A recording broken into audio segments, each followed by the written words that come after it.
యోహాను రాసిన సువార్త 5వ అధ్యాయం 2వ వచనం. యెరూషలేములో గొర్రెల ద్వారము దగ్గర హెబ్రీ భాషలో బెతెస్దా అనబడిన ఒక కోనేరు కలదు. దానికి 5 మండపములు కలవు. ఆ సమయములకు దేవదూత కోనేటిలో దిగి నీళ్లు కదిలించుట కలదు. నీరు కదిలింపబడిన పిమ్మట మొదట ఎవడు దిగినో వాడు ఎట్టి వ్యాధి గలవాడైనను బాగుపడును గనుక ఆ మండపంలో రోగులు, గ్రుడ్డివారు, కుంటివారు, ఊచకాలు చేతులు గలవారు గుంపులుగా పడియుండిరి.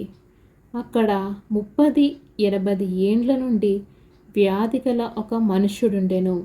యేసు వాడు పడి ఉండుట చూచి వాడెప్పటికీ బహుకాలము నుండి ఆ స్థితిలో ఉన్నాడని ఎరిగి, స్వస్థపడ గోరుచున్నావా అని వాని అడుగగా, ఆ రోగి, అయ్యా, నీళ్లు కదిలింపబడినప్పుడు నన్ను కోనేటిలోనికి దించుటకు నాకు ఎవడనూ లేడు గనుక నేను వచ్చునంతలో మరి ఒక్కడు నాకంటే ముందుగా దిగునని ఆయనకు ఉత్తరమిచ్చెను.